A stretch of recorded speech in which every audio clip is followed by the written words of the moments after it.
Welcome to module number 3, which is all about video and how to create compelling videos no matter where you're at in your business.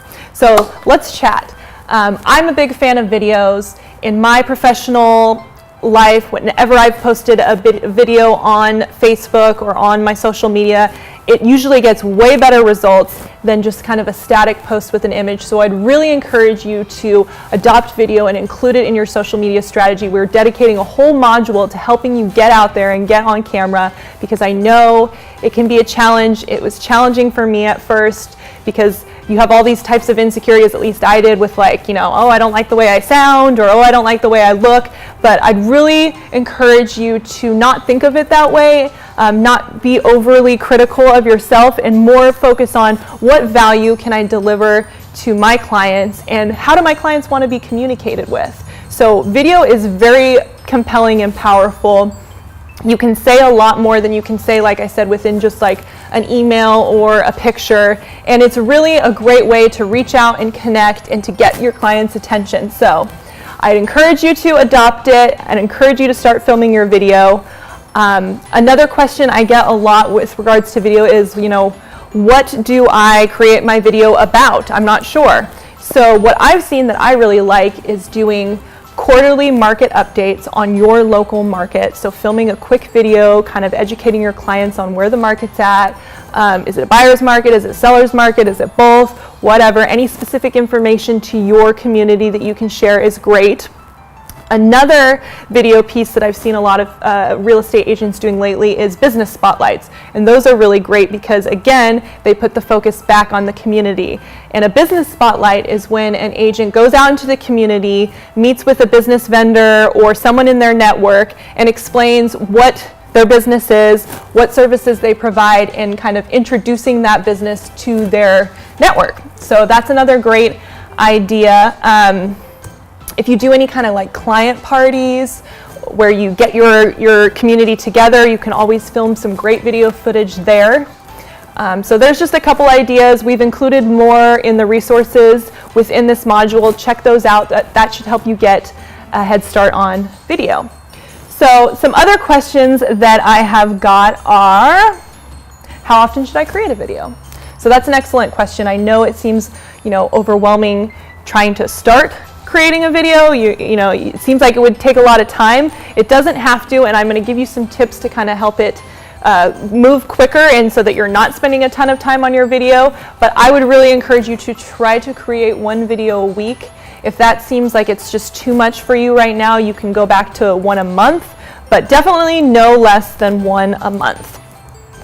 So another point is, what makes a great video? And what kind of separates a good video from a poor one? Do I need to hire a professional to have a great video?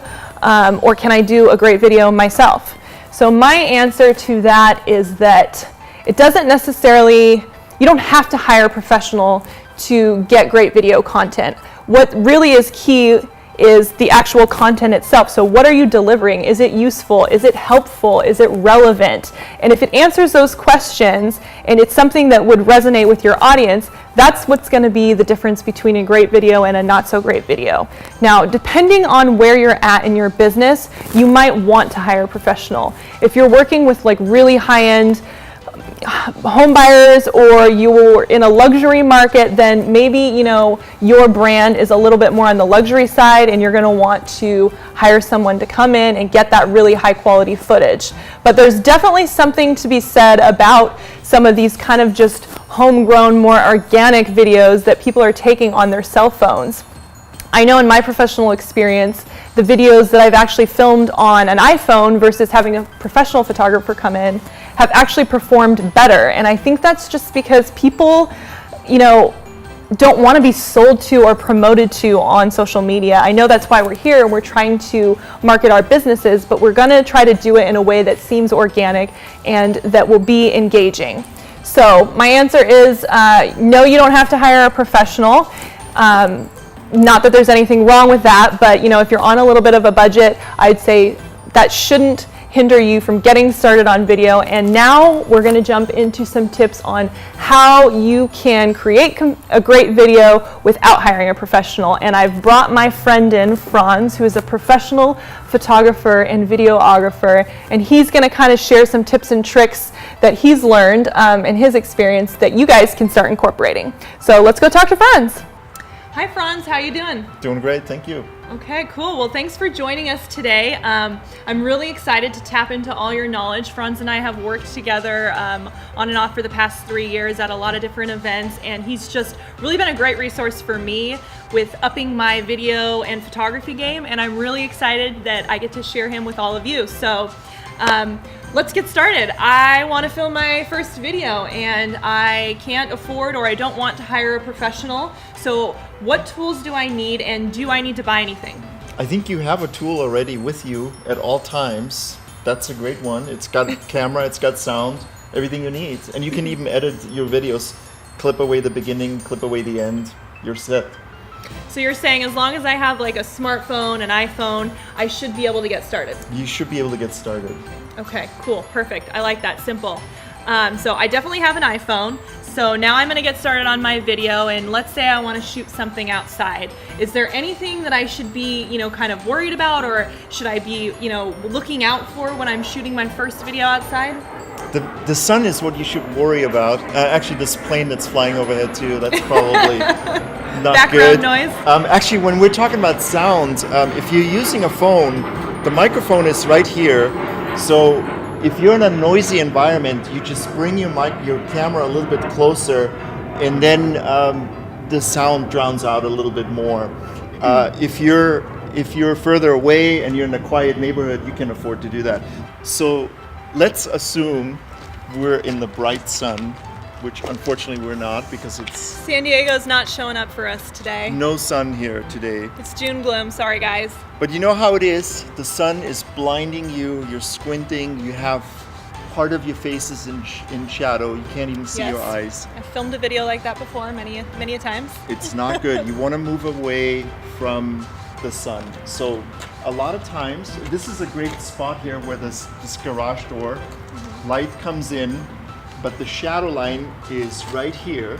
So you step into the shadow, make sure no part of the sun touches you. Now you have this beautiful even light. We have an open sky here, which means that we have a nice little sparkle on your eyes. Ooh, sparkle, I like that. Sometimes there's an overhang that you can, or a tree that creates a shade so you can stand in that and have that wide open sky.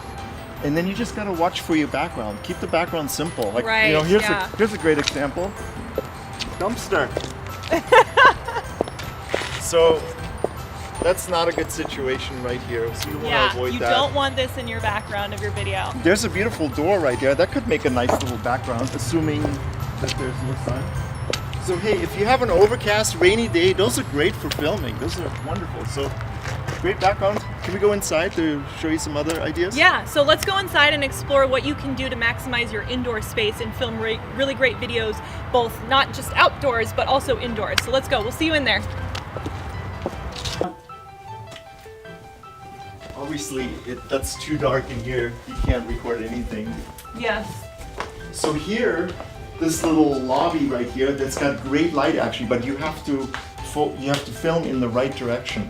Okay. Because right now, our faces are probably going to be completely dark because the camera tries to overexpose for the background. So all you got to do is just turn around this way. So this would be a good spot where the light comes in this way. So you would want to position your body to where the light is coming in from the windows, and you're always trying to use more natural light versus having to compensate it with like enhancements that you do to the video, or like any weird apps and stuff like that. That never works out. Natural light is really the best. So here's an example where we're actually facing the light that comes into this window, and it's much flattering on us, and hopefully we have a simple background that should work out really well. But this is a good situation. This area right here is really nice too. If the camera is in this spot right here and you film in that direction, There's light coming from here. There's light coming from this little window. There's a little skylight up here. This is gorgeous light in here. Are there any certain times of day that people should try to film their video? Is there better times than others? Does it not really matter? I would say if you're shooting in the shade, then the time of day doesn't matter. Now it's getting evening here, so it's getting kind of dark. So that probably would not be a good idea after the sun sets and it gets dark. And on this building there's like an overhang, so that probably will not work as well. But you can always move just closer to the window as it gets darker, and then it brightens up again. Okay. But I would say outdoors, avoid the sun shining directly on you at noon, like we already talked about it. But if you're in the shade, it's fine. Okay, Franz, I got a tough question for you. I'm outside. It's really bright. The sun is shining in my face. I look good in my video, but I can't keep my eyes open without squinting and looking really weird. So what can I do, if anything? Do I need to find a new location, or is there any little tricks you've got up your sleeve to help me in this scenario? And you're not in the sun.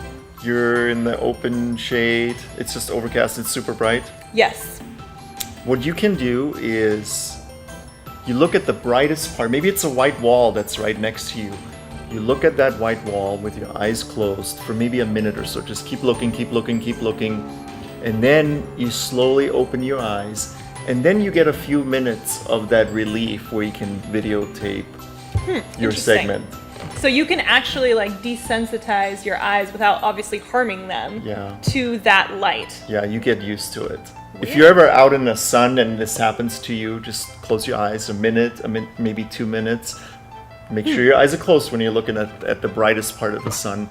You open them up and then you're a little bit more used to it. Huh, I did not know that. Cool.